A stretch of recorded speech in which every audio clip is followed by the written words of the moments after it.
All right, fire them up!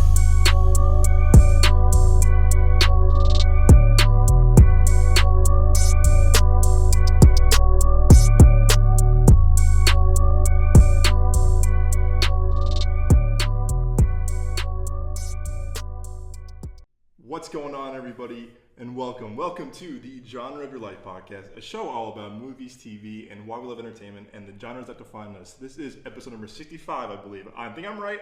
Bear with me. I am one of your hosts. Doug Jones, as always, is my amazing co-host, one of my best friends in the world. It's the amazing, the incredible, the spectacular. It's Mr. Nick Johnson. So, my boy. What's good, man? How's it going, man? I'm doing good, bro. I'm doing hella good. Happy Friday to you, man. Happy Friday. Superman trailer release. I know, bro. I've been I've been waiting for this since they announced all the movie, announced all the information on the movie, and then when they released the teaser, it on Wednesday? The teaser for the teaser on Wednesday. I'm like, bro. And you know what's crazy too? Because the teaser for Thursday, that was supposed to release at 7 a.m.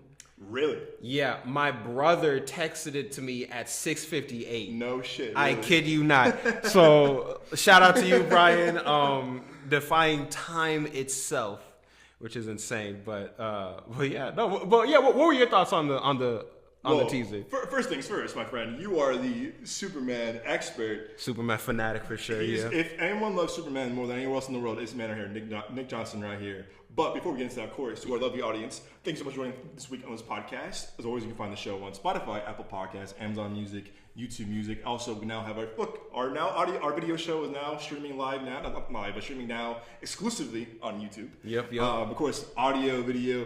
Of course, we have a full show on our YouTube page, youtube.com/Midway Avenue Production. Of course, like I said, Spotify, Apple, Amazon, and YouTube Music. Subscribe, rate the show, please. You know, as the year ends, we're still a lot more for you all before the year ends. Of course, we have a huge 2025 for all of us here at the show, myself, Nick, and Moses. So again, subscribe, rate the show, please. And to our Apple Podcast fans, please help us. Help me help you. Help us get us to 200 ratings on Apple Podcasts. Like I said, that really is the nucleus of it all for the show, of course. So please help us out here. It means the world to us for your support. Again, this is now going 2 years of the show. We're still growing. A lot more in store for you guys for the next year. So stay tuned. But yeah, like, subscribe, comment, please. It means the world to us. And yeah, thank you so much. Appreciate it. Like you said, my friend. So again, I said Nick is probably the most DC, Marvel, but DC, this man is like a walking encyclopedia. This man is the expert when it comes to everything, man. I mean that from the bottom of my heart. Even our viewers said that once. I remember the comment about a year ago. On Apple Podcasts, like, man, Nick's knowledge is crazy because it's like it's true. That meant a lot. Because at the end, I'm honestly just a fanboy. Like at the end of the day, because I grew up with like the comics and the cartoons and the movies and everything like that. But so it's true. It's like I just love the mythology that I think it creates. And Superman. No one will ever change my mind. He is the best superhero, like ever. Like honestly, because it all started with him. For context too, this is again probably on the show before talked about before, but Nick and Moses too. But we are avid defenders of Man of Steel. Oh yeah, Zack's Man of Steel, 2013. Sure. One of the best superhero movies ever made, and definitely probably my favorite Snyder movie actually of all time. Because I love that movie so much. Yeah. Because I remember seeing that when it came out. I remember it was very divisive back in 2013, and I was like, this movie fucking rules, man.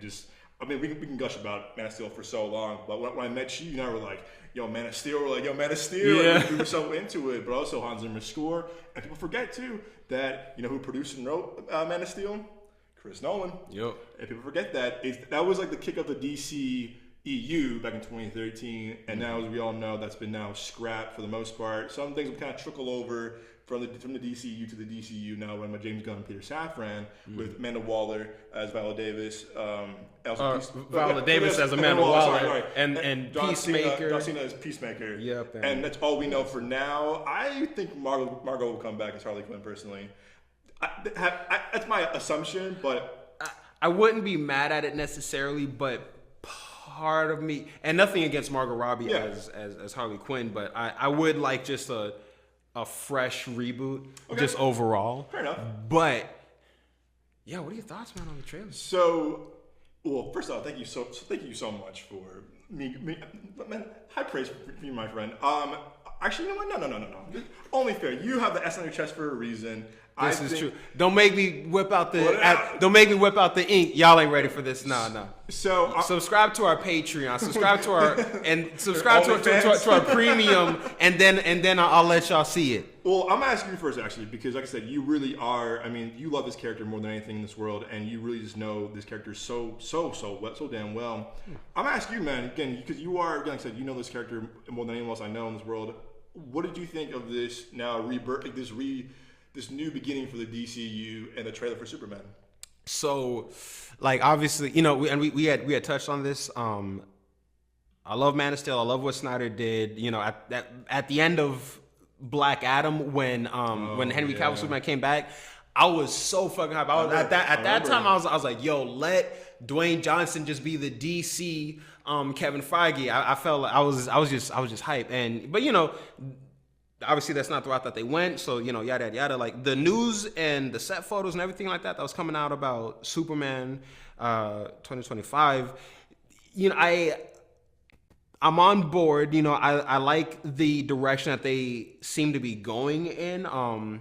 You know, I've said this a lot of times on the about the suit. Like, I got like mixed feelings about it. Like, there's certain aspects that I like. There's some aspects where I'm like, I maybe tweak that a little bit. But one thing, for example, like the trunks. I'm very like, I get that the trunks are a big part of the iconography of it. No, that's homemade. Sorry. Yeah, that looks a bit Photoshop. Yeah, like it's a cool suit. I love the way that the cape looks. I love the Kingdom Come S logo.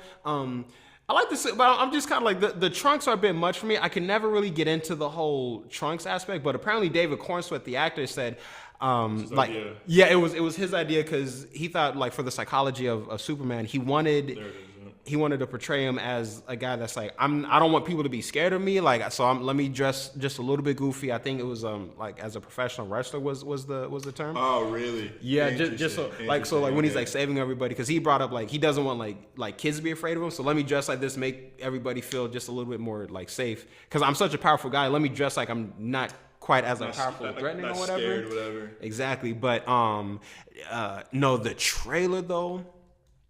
The trailer I thought was fantastic. I love that they did like an electric guitar version of the John Williams Superman theme. I love that theme. Yes, I have it on my Spotify. You already know I like to listen to it for fun every now and then. You feel me? It was fun to see Crypto. Ironically, I think my favorite shot. Oh yeah, I think my favorite shot might have been that very first shot of Lex, where the camera's behind him, but you see Superman flying past the window. It just felt so like. Yeah, pulled up. It just felt like it just felt like a live action comic book shot, and then you know just the way that you know like Luthor Corp, the Luthor Corp building looks like. I thought that was really cool. You know, I can't find it. I can't find the story. My bad. Sorry. No. You're good. But no, like overall though, like I honestly love it. I'm super excited for it, and I like the direction that they're going in. Like it looks like and no disrespect to Zack Snyder, but one thing I think with Snyder was he was kind of focusing more on not trying to make it like a dark movie, because I don't feel like it was dark, but it was definitely there was a grittier aspect to it. I think he was definitely trying to focus on the kind of the godly grandiosity of the Superman mythos, whereas what James Gunn seems to be doing is focusing on bringing it back. It's like let's kind of go back to the you know, I don't know if anyone here has read like All-Star Superman, but where it's like it's more bright, more like hopeful, more lighthearted, for lack of a better term. But you know, I like that. It looks just like literally just like a brighter tomorrow for the Superman franchise. So yeah. I'm really excited about that. I'm excited to see it go in a more, as James Gunn has said, a more like sincere, kind of heartfelt, even more fun. I'm just excited for a new take overall. And I like that it's it's starting off in an already established universe. Like, it's not an origin story. It's when we pick up with when we pick up with the movie, when we pick up with the character, he already exists in a world with, Batman and Hawkgirl and Metamorpho and Guy Gardner Green Lantern. I never thought I would see Metamorpho or Guy Gardner Green Lantern in live action. And on top of that, you're starting it off with them, with them in the first movie. And Mr. Terrific too. I'm super excited to see Mr. Terrific, man.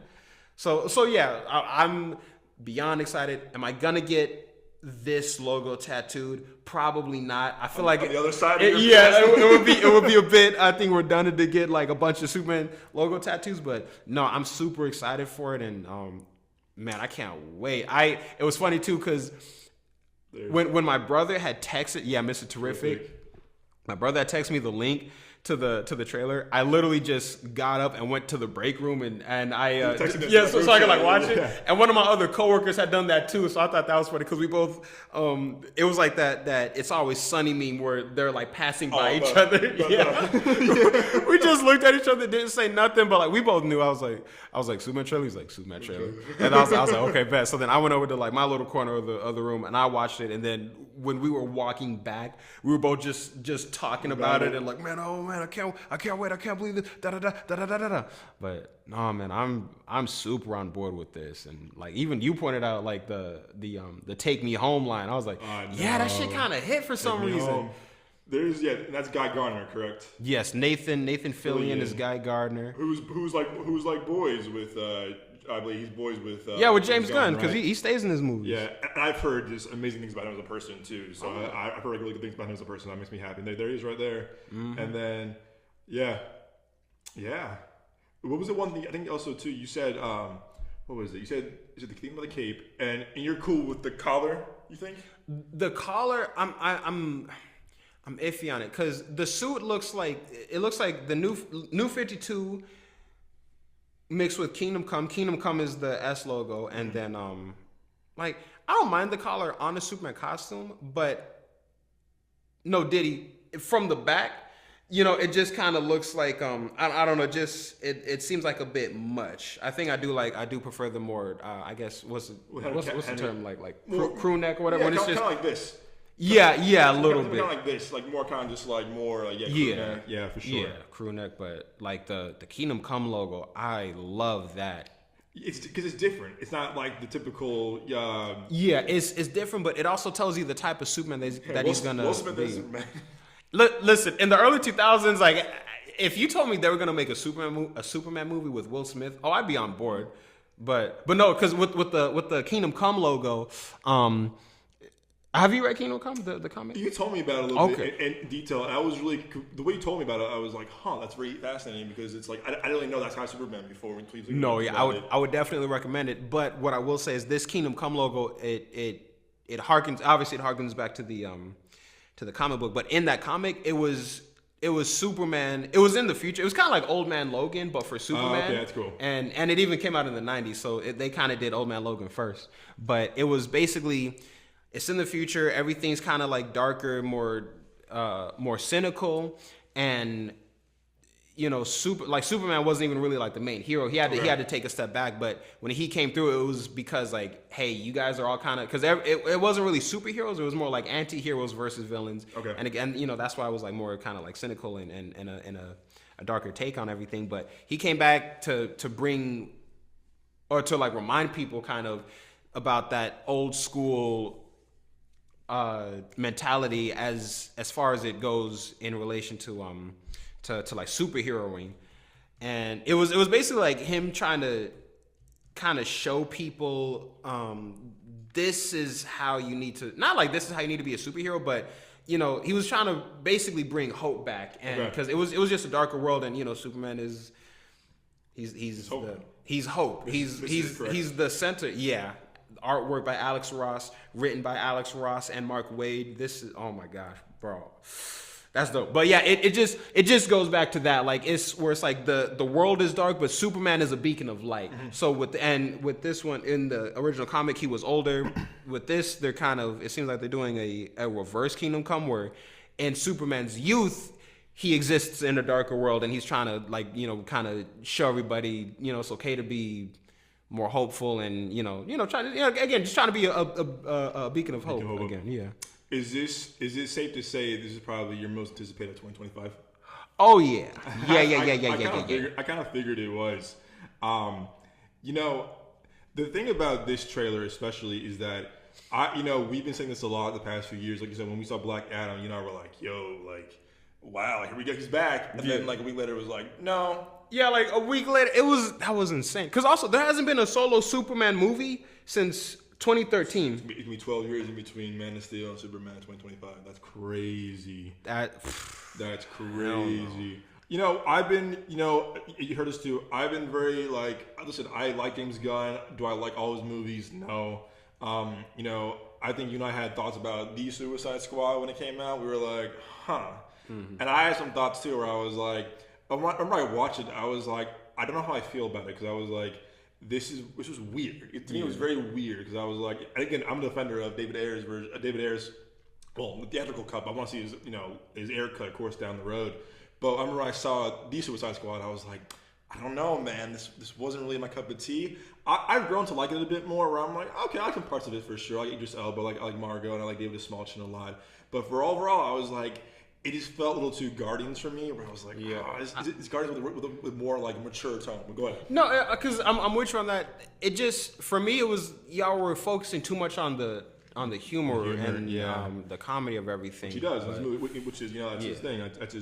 That's his brand of a filmmaker, which I respect. But. Right, and he was saying like with Superman, like it's not going to be as humorous or as comedic as Guardians. It is gonna. I'm sure it's gonna have some humor, but he was saying like it's gonna be more like sincere and kind of like from the heart. And I feel like it's gonna be accurate because when talking about the movie, he was talking about like me and my dad shared this, and in the trailer you don't even see Martha Kent. Yeah. You see him with John Kent. So I feel like it's James Gunn making this film definitely personal for him, which kind of gives me hope and faith in it because it seems like he cares about the story, he cares about the character, and at the end of the day, that is who you want making these movies. People that actually care about the and know the character too, and who know the character. Yeah, right.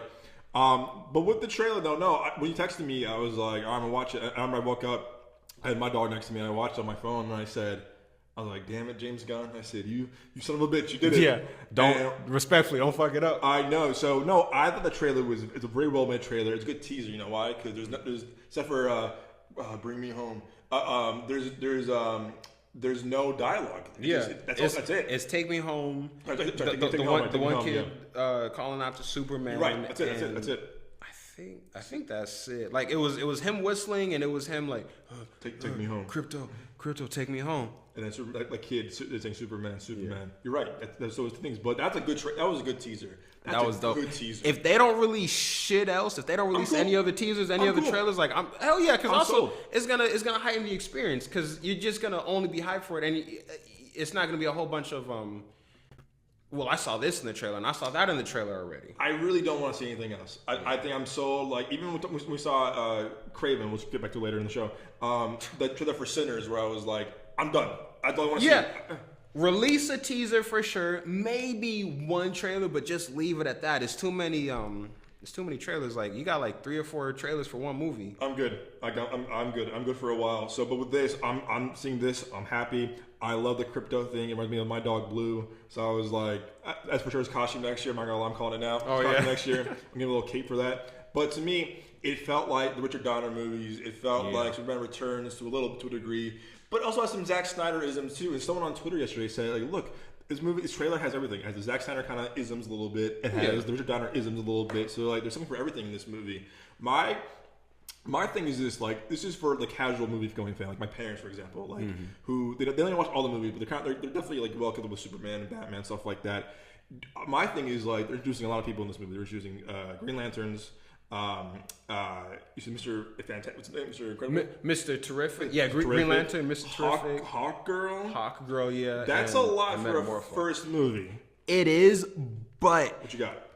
I feel like it's gonna be one. They're bringing in all these characters to help show that this is an already established universe, and also if you notice, like Green Lantern, all of their costumes except for Superman, all of their costumes look the same, which implies some sort of some aspect of like a like corporate synergy, maybe I want to say. But because I think that his James Gunn's brother Sean Gunn is playing Maxwell Lord in the DC movies.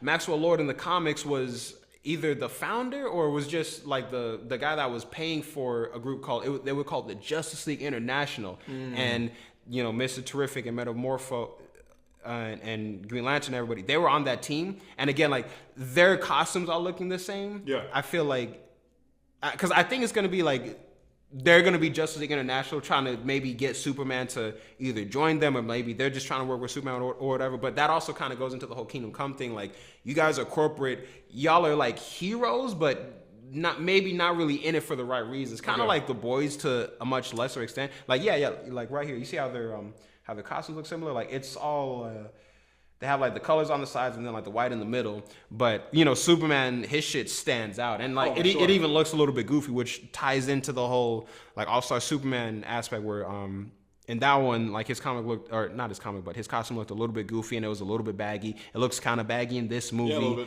and it's him standing out. And who's playing this again? I forget the actor's name, but he played Victor Zsasz in Gotham. He was on Barry. He was he's NoHo Hank. He's the bald guy, right? Yeah. That's I think oh my gosh, his name is Anthony Kerrigan. He's so good in Barry. I gotta check out Barry. Oh, you love Barry. It's one of the best shows the past decade. He NoHo Hank. He's hilarious. Good actor too. So again, okay, I'm looking. You said Maxwell Lord. That was Pedro Pascal, right? In Wonder Woman. Yeah. But like with Maxwell Lord in the comics, he has like low level telepathy. So he can or maybe not telepathy, but I think he can like control people's minds. Okay. And so knowing James Gunn, I feel like he's gonna go into that a little bit more than Pedro Pascal's version did in 1984. I believe that. I wanted to show you. I want to go back to. So it was Nicholas Hoult, man. I mean, great actor. Great actor. But you might know he has lost the role of Batman. He lost the role of Superman, and now he's playing Lex. So he's gonna hate bro. Like I feel like he's gonna kill it in this role. And again, like the first shot of him in this trailer was. So I think it was my favorite shot because also I'm a sucker for an all black suit, and it's like he's like it's all like the fucking windows are they take up like the whole wall, and it's him on top of the city, but like it's like as Lex, dog, no matter what I do, I'm the richest, most powerful man in Metropolis. My building is the tallest one in Metropolis. Mm-hmm. But Superman doesn't need a building to be over everybody. Right. He's just he just hovers above me, bro, just because he can. But me, it's like what Omni-Man was saying in Invincible. Look what they need to mimic a fraction of our power. Like, it's like, as Lex, no matter what I do, no matter how hard I fucking work, Superman will just, with ease, one-up me. Mm-hmm. Casual. And I can't stand that. And also, like, everybody loves Superman, but I'm supposed to be the hero of Metropolis. Yeah, so it's like I'm excited to see him go into that a little bit, but yeah. Again, I haven't done my review, but I'll probably do it next week for a bonus episode for the podcast. But he was so good in The Order as the villain, where I was like, this is what I want to see in Lex. Like, no offense to Jesse Eisenberg, but I was like, this to me, he has the height for it. He has the kind of like the charisma. He has the fucking like the kind of like just like the range too, if you ask me. But watching The Order last week, I said, yo. That's a good Lex. Mm-hmm. That's a good Lex right there. So I think it's good. I think it's good casting. He's a height for it. Phenomenal actor. I love this scene. I liked a lot. Was this scene a lot? This one right here. Oh yeah.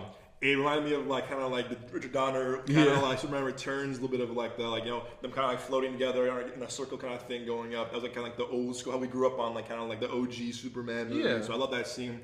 It just looks seamless. You'll believe a man can fly. Right, and this goes back to this. And also Rachel Brosnahan, I believe her name is. I know everyone loved her for Miss Maisel, including my parents. She's a phenomenal actress. So like I'm looking forward to seeing her as Lois Lane. But I'll tell you what, though, I thought Amy Adams was a good Lois Lane too. Like her and Elizabeth Tulloch from the CW HBO Superman and Lois, they are my favorite actresses to play Lois Lane. Okay.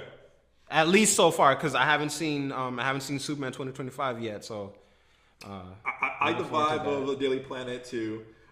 Who's the actor? He was on. He was in a lot of stuff. He was in Jack Ryan. He was in. I want to say Wendell Pierce. I might be. He was in The Wire. He was in The Wire, right? Let me. Yeah, and he had a great cameo in Horrible Bosses. I still got to see that one. He arrests all three of them. He goes. He's really funny in Horrible Bosses. Yep, Wendell Pierce. Great actor. He's a great actor. He's playing Perry White. Yeah, he is. Yeah. Okay, that to me is be really. Again, I can't really see him in this, but what's my man? He was in a lot of movies. This guy. He was also. I mean, this guy right here. I always forget his name. He was in. He's playing Jimmy Olsen. He's playing what's his name? He's in a lot of stuff. He was in last PTA movie. He was I'm blanking on his name. He was in the Really Bad Vacation reboot. Man, what is his name? I'm blanking on his name. Oh, Skylar Gisondo. Okay. He was in Booksmart. He was in one of my favorite shows on TV right now, The Righteous Gemstones. He was Amazing Spider-Man. Who was he in Spider-Man? He played Gwen Stacy's brother. Really Are you? Because he was in both of them. I was like, he was in both of them. Yeah, okay, he was in those movies. He was Licorice Pizza, which I love. Yeah, so he's been around for a while, and they kind of like because he was funny in Booksmart. They kind of like online on Twitter, they're like, oh yeah, he's like the like. I don't know. They kind of sex him up, and I'm like, I don't see it. Oh really? I don't think thirst for him, but good for him though. And this shot too, I guess. Yeah, I love the shot of him and Pa Kent. Yeah, this to me was like, it just hits the feels.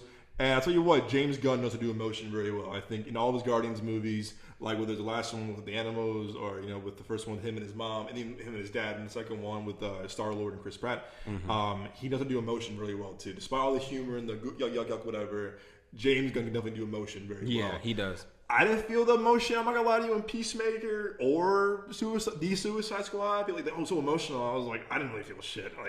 I could kind of see it, I guess, but I'm with you. Like, it didn't quite hit like that. Yeah, I was like, okay. You feel me? But overall, super excited for Superman. No pun intended. No. I am too, man. This is definitely probably like top 5 most anticipated for me too, because I really do love. I also shout out to John Murphy who did the score for this. I think he sampled John Williams, of course. But again, I do love Hans Zimmer's. Hans Zimmer's score is so good in Man of Steel.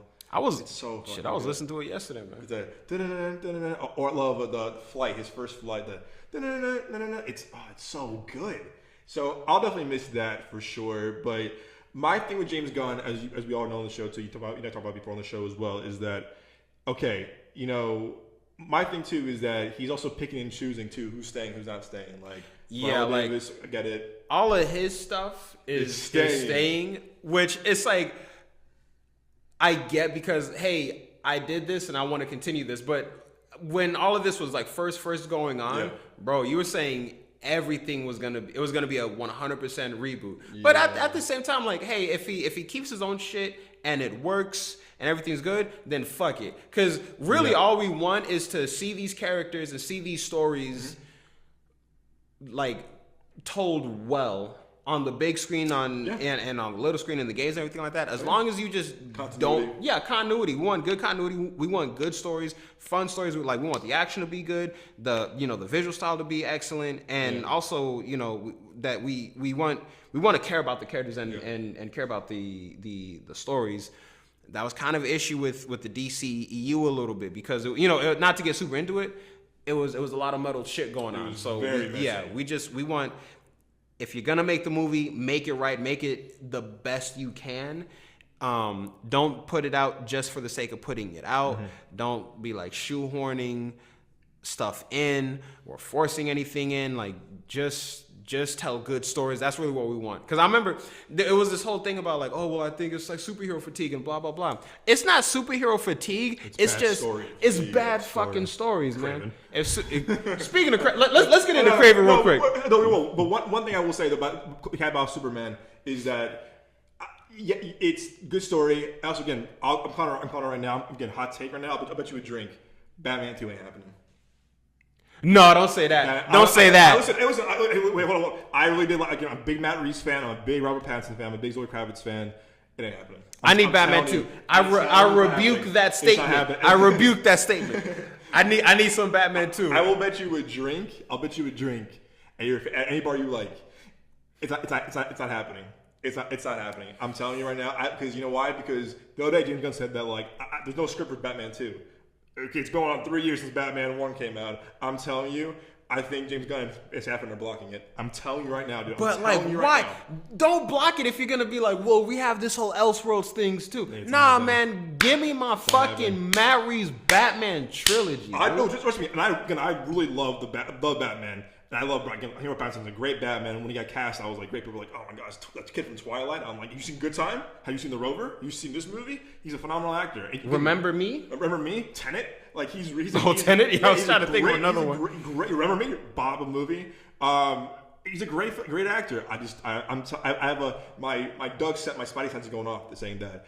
One day he can be like, hey, we couldn't get the script down, blah blah blah. Or Matt Reeves goes, nah, I don't, because remember. My theory is, remember this. So, again, I know I'm rambling a little bit, but think about when Chris Nolan was doing Batman Begins. Batman Begins, cool. 05, next movie, Prestige. Okay, for sure. 3 years later, Dark Knight, cool. Dark Knight, between Dark Knight, after Dark Knight, Inception, cool. Then Dark Knight Rises. He had all this stuff in between, and in these movies, and had one of the best trilogies of all time. Got it done in a span of 7 years. From 2004 to 2011, they filmed it. Boom, done. And he did 2 banger movies with Prestige and Inception in between that too. What the fuck? Like, what? Again, I love Matt Reeves, but I know he was an EP on Penguin. I'm still seeing it. Our boy Matt was loving it. Oh, yeah. I'll watch it for sure, but it's weird that, like, okay, well, Pattinson's movie got pushed back a lot for Mickey 17. He's about to go shoot Chris Nolan's new movie next year. When's he going to shoot Batman? Batman right now is coming out. Batman's coming out like October 26th. Right? But guess what? He's shooting Nolan's next movie in July of 2025, of this summer. So when it's going to film a Nolan Universal Studio Pictures movie, when will he have time to do the Batman? Either he drops out of Chris Nolan's movie, which might happen too, to do Batman. Man, drop out the movie. I need that sequel. I think my hunch, again, I love James Gunn. I don't have any proof of this whatsoever. You call me hater, call me, again, listen, I'm someone who really does like Matt Reeves a lot. I think his H movies are fucking awesome. I'm a big fan of him as a filmmaker, and I love Robert Pattinson as Batman. I was a big fan of the Batman a couple years ago. I have a hunch right now where that they're gonna do kind of like what Sony's doing in these fucking Spider-Man movies of like, we're gonna do more. Clayface is coming out, remember? We're doing a Clayface movie. That's what we can Robert Pattinson's universe, but you're announcing shit before Batman Part 2. Yeah, that's kind of the trail is there, man. Again, my fucking tinfoil hat's on right now because I'm like, there's no progress. Because think about it, the Batman was a huge hit, the Penguin's a huge hit. You don't have a script for Batman 2 yet, and you're shooting a fucking Chris Nolan movie in a few months. What's going on? I'm telling you, man. I have a hunch that either Matt Reeves walks or I think they're gonna pull the plug on Batman 2. I don't know what I have a hunch, man. I'm telling you, man. And again, someone saying that I really do want to watch Batman 2 so badly. So again, we found that movie and Matt Reeves and Robert Pattinson. I'm a fucking broken record right now, but I'm telling you right now, I have a hunch that it's gonna get canceled or someone walks. Damn. Because why have we not had an update? It'll be 3 years come March. Then Batman came out. There hasn't been a sequel. Hasn't been an announcement. Who's in it?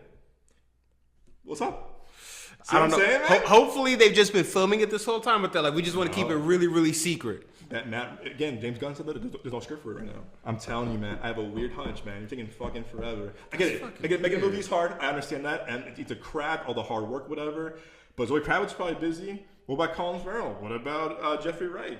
What about Paul Dano back? Barry Keoghan, who I can't. I'm not a fan as an actor personally, or as a person personally. You know, he's supposed to be the Joker, which I'm like, ugh.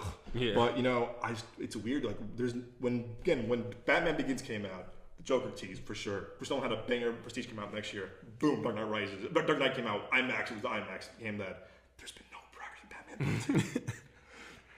What the fuck? I know it's. You know what I'm saying? I know. Follow me, man. Follow me to the Yellow Brick Road, man. I'm telling you, man. Follow me here. It's crazy to say that. Again, I don't want this to happen, but it seems like all signs point to this for some reason. That's a good point because I didn't even think about that, to be honest. Man. I think again, I'm not saying I'm not like J'accuse. I'm not pointing fingers. I think part of me thinks James Gunn's blocking the Batman. Well, I definitely hope that because the Penguin was already in production development before he came on. Yeah, damn. Just saying. Just saying. I can't speak on the Batman. I can't speak just a little bit at least about KRAVEN. Let's go. So move on to KRAVEN. We just walked out of we just walked out the theater for KRAVEN, and here, let me read. If you know what KRAVEN is, the next shitty Sony Universe Spider-Man movie. If you don't know KRAVEN, I'll read the synopsis real quick. KRAVEN the Hunter follows KRAVEN's complex relationship with his ruthless father, Nikolai Kravinoff, starts him down a path of vengeance with brutal consequences, motivating him to become not only the greatest hunter in the world, but also one of its most feared. And he's a Spider-Man villain. You know Spider-Man, the Lord Spider-Man. Yeah. This is now the three Venoms, Madam Web, Morbius. Now the sixth Spider-Man spin-off that has Spider-Man in it. Correct? Yeah. All right, Nick.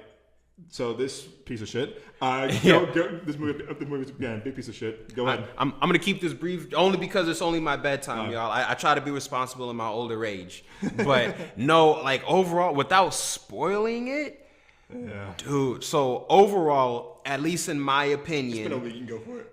Go ahead. So I'll start off with the positives. It had a really good cast. The action and good director. Good director. The action in it was really fun and it was really creative. It was. I didn't like need him to have superpowers technically, but the way that they used them, I enjoyed it because it wasn't too out there or outlandish, but it was kind of like it was just on that. It was just on the edge of slightly unbelievable. You know, it's like a little bit comic booky, a little bit heightened, but it wasn't like he was like lifting up cars with one fucking hand. But yeah, the violence, I feel like they could have taken it more. You know what? I might. This might be a bit out there. I think I would have gave this movie to like Chad Stahelski. Because he's you know, you feel me? He's really good. Yeah, he's really good with action, with the choreography. Exactly. Yeah. So give it to Chad Stahelski. Good cast, great action, some fun like character designs. I kind of liked how the Rhino looked, just in that they made it look like it was kind of like a skin condition, but not Paul Giamatti in the fucking Rhino suit, dude. Yeah, because even with that, like I love Paul Giamatti, but I was like, I would never have thought to cast him as a Rhino, and them making it just a mech suit was like, yeah, sure, I guess I'll go with it, but fuck it. But this one, you know, it was cool. But the movie overall was just. It was just so fucking flat. Like, the acting was not good. There was, I know I said no spoilers, but fuck it. Ariana DeBose, there were a few scenes where they had just completely CGI'd her mouth. And it looked like when you're watching Forrest Gump, and when he's talking to JFK, or like John Legend, not John Legend, but John Lennon, and like they're talking, the mouths just look kind of funky. That's what it looked like with her for some of her scenes. Bad ADR. Like, really bad ADR. Oh, it was bad ADR. Again, CGI mouths. Tell them sorry to interrupt, but the scene where like you can tell, and again, she's an Oscar-winning actress, she's a phenomenal actress. She is like her lines.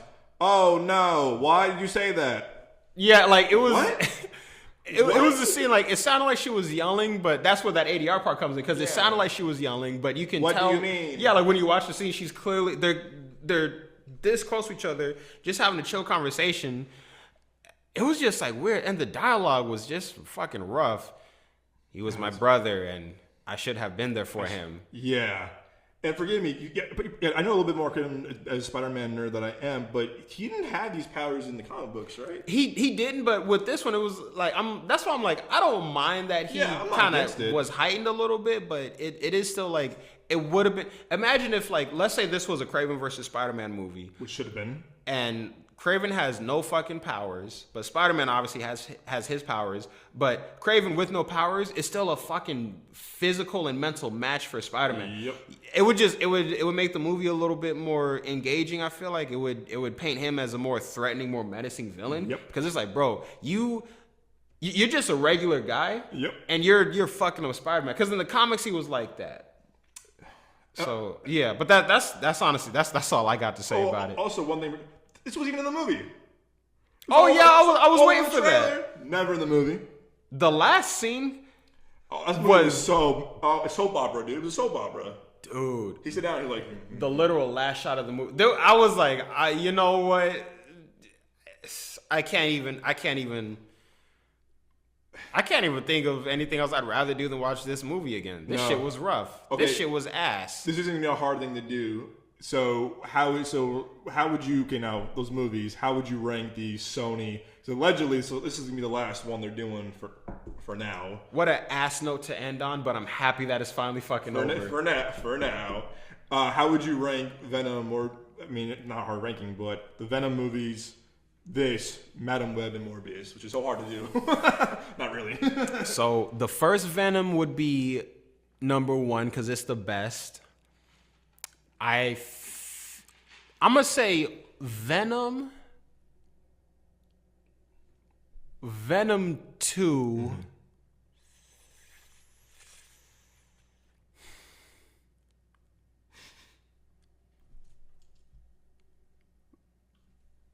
Venom 3 and Morbius are like really close together, I think. Being very generous, by the way. Madam Web was definitely the worst one. So Venom 2, Venom 3, Morbius, KRAVEN, then Madam Web. Yeah, that sounds about right. I'm with you on that. And you and your lovely fiance were so brave and saw Madam Web in theaters. We wasn't brave. We was unaware. And I was brave enough to see Morbius. I walked up calling you. I'm like, this movie fucking sucked. I was like, anything else? Any other closing thoughts about KRAVEN? Great, phenomenal fucking cast. Yeah. Forgive me for forgetting this gentleman's name, but the KRAVEN's brother was in Gladiator 2. Yeah, Lotus. They had Russell and White Lotus. They had Russell Crowe, Ariana DeBose, Aaron Taylor Johnson, Fred Heckinger, maybe. Heckinger. And who else was it? Oh, what's his name? William Abbott. Oh, Christopher Abbott. Christopher Abbott. Thank you. Who's gonna be the Wolfman in Blumhouse? Yeah. Yeah, and then go back, and it was Alessandro. Yeah. Alessandro Nivola. Yeah, fantastic cast. Everybody was wasted, man. They should. Bro, this could have just been on some CW type shit, man. Yeah, that like it was generous rough. To CW. Ooh. If anyone knows me, and you know this too, Spider-Man is my favorite superhero of all time. He means the world to me.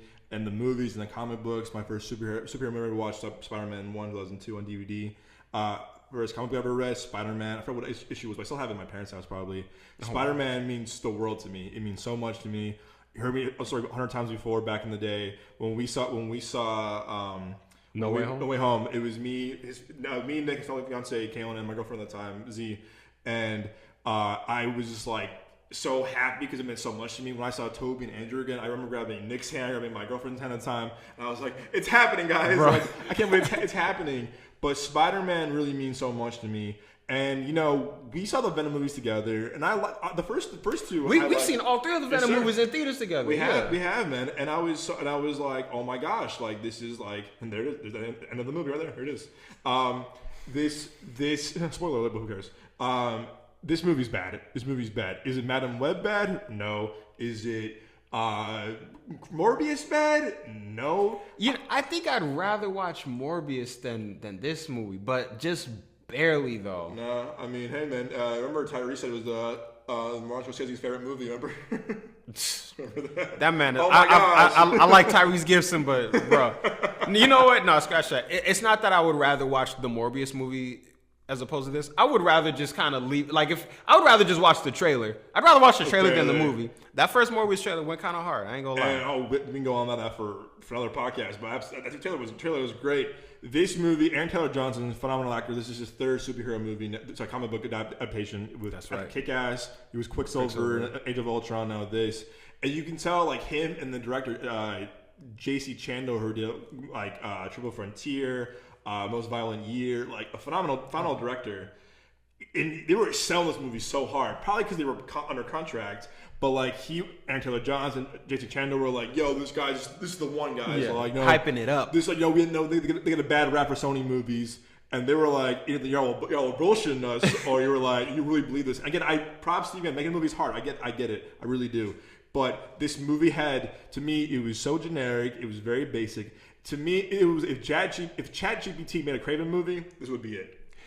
You put in ChatGPT, make a KRAVEN movie, and then it kind of spews out the bullshit, and then you go back, make it worse. Make it worse. Yeah. You know what? Fuck my shit up, fam. Oh, I got you. No problem. I got you. I go to the barber. Hey, man, what you want? Yeah. Make it bland, but keep the action sequences pretty cool though.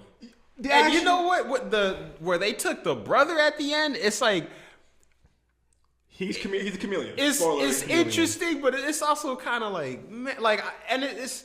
There's a good movie in here somewhere. Give our film a chance. KRAVEN, the director. We did, bro. You let us down.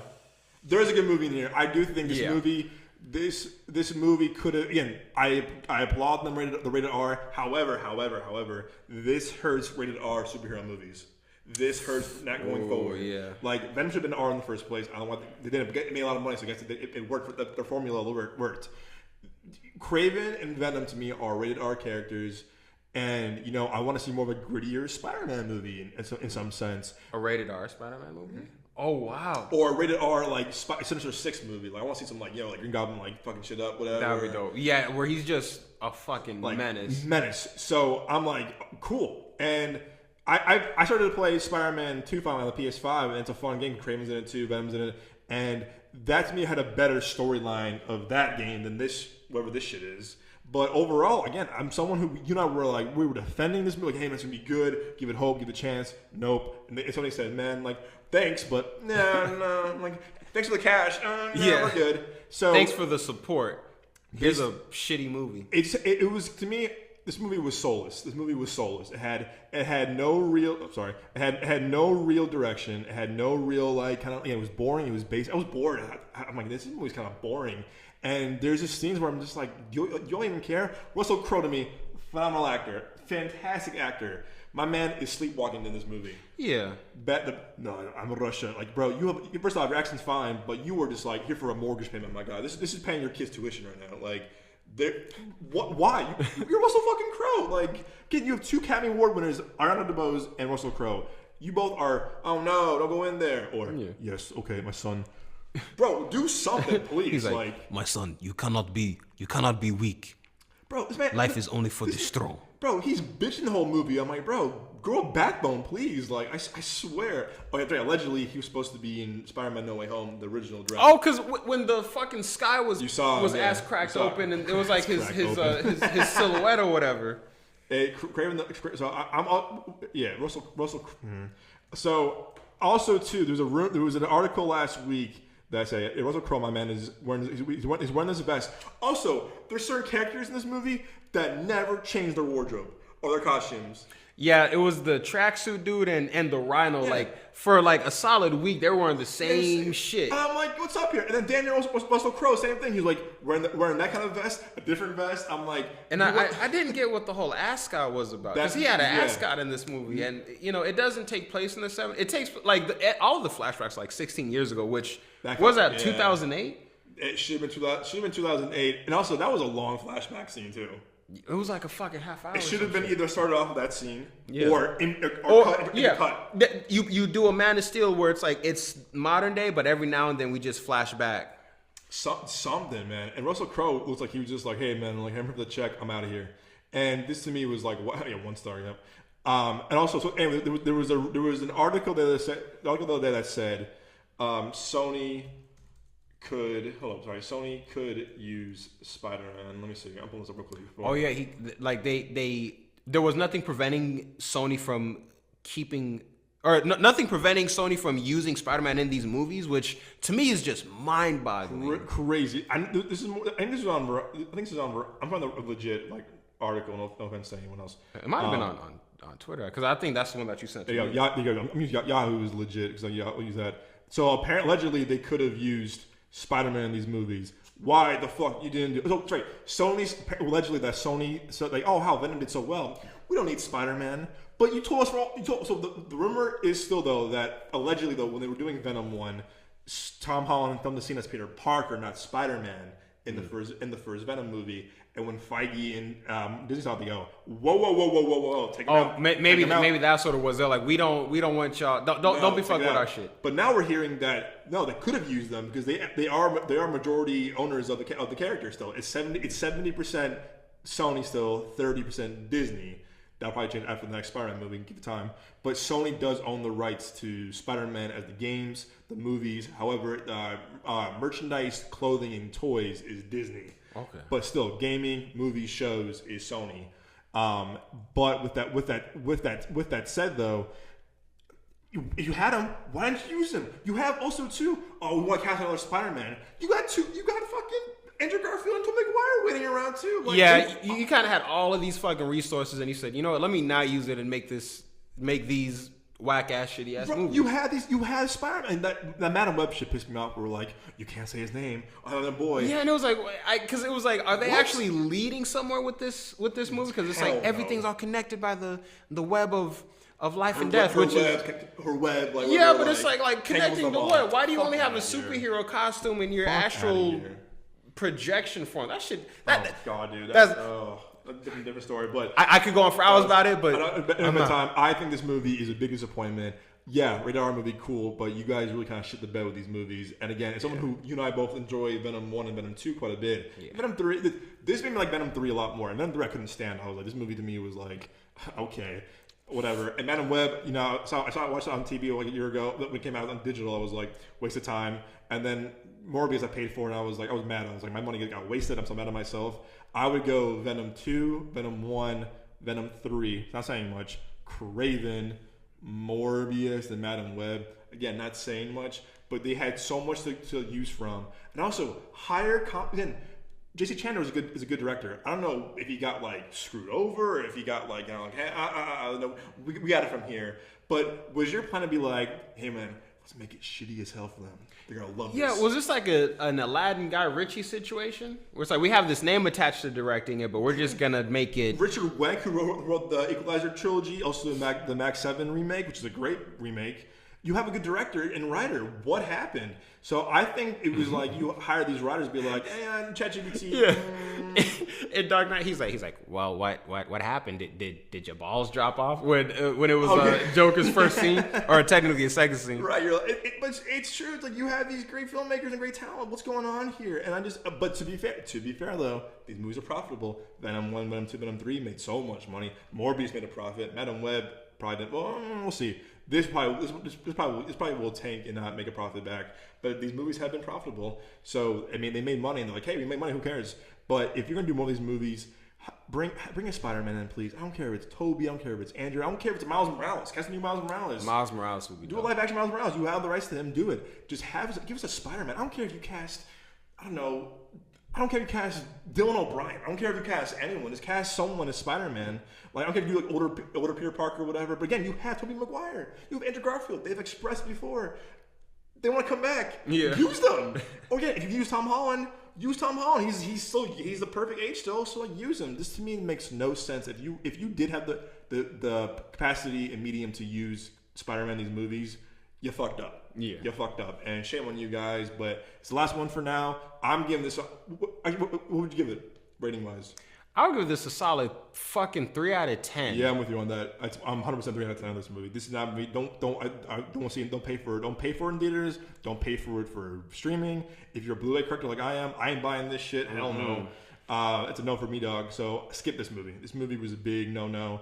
It's a shame they came to this, but you said good something funny too. Wait, what'd you say again in the theater? It was underwhelmingly. It was impressively underwhelming. I love that, by the way. It was just so incredible. Like the performances were flat. Even just the plot. It was like, who's the actual bad guy? What is this leading to? Like when the part that I'm assuming was the climax happened, I wasn't sure if that was like the actual climax because then it just ended. So it was like. It was just kind of aimless, you know what I mean? And it's metaphorical because no ambition. In the movie, he was living in the middle of nowhere, not really like he's like Kraven the Hunter, but it's like you're not really doing nothing with your life other than just kind of like I got to take down this bad guy and this bad guy. And again, like that's just symbolic of the whole thing. It was aimless, and it was like, well, we gotta get X, Y, and Z done. It's a joke. It's a joke, and I'll be honest with you too. This movie, the CGI of the movie was pretty bad. It was rough. And at first I was like, this movie's not terrible. Again, is it as bad as people are saying it is?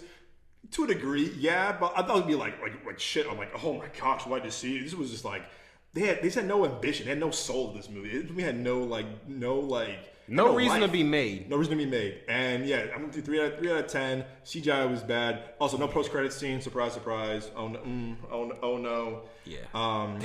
So skip this one. But do you still want to do one-on-ones of the week? You want to call it right now? Not tonight. Right. I'm kind of. So if you're new to the show, we should do our one-on-ones of the week, but we've been working today. I've been running up and down the stairs. I'm sweaty, so my apologies. And we've been doing things after the movie too, so forgive us. It's kind of late for us too. So we'll do our one-on-ones. A bunch of errands, Christmas stuff. Working a lot of overtime this week. Hey man, the things we do for this. Yeah, I know. It shows. I promise. I'm so sweaty from earlier. But yeah, we do our one-on-ones, but we'll probably be back next week with Moses. I think I might be in person. We'll do our first person all together. Oh yeah. We'll be back in Phoenix next week. And then next week will be our Nosferatu review as well as our top 10 of 2024. Looking forward to that one. So stay tuned, my friends. But thank you all so much for joining the show. If you're new to the show, welcome to the show. Again, there's a little unorthodox because we were kind of like in a hurry and kind of like last minute kind of things happening. So bear with it, forgive us. But if you're returning guest of the show, returning a viewer of the show, welcome back to the show. Hope you guys enjoyed our ramblings about both Superman and KRAVEN. Like I said, KRAVEN, don't see it. Don't see this movie.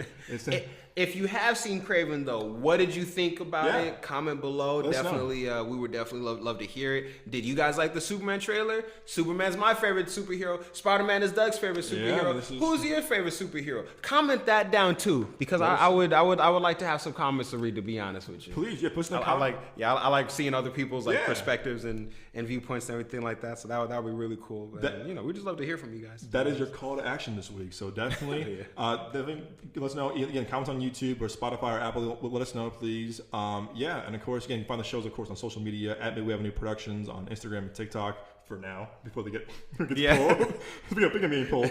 Of course, we have a YouTube page, of course, Midway Avenue Productions. Follow us there. And until then, my friends, have a lovely Christmas. Have a lovely holiday. We will see you guys next week. And of course, we'll see you guys at the movies.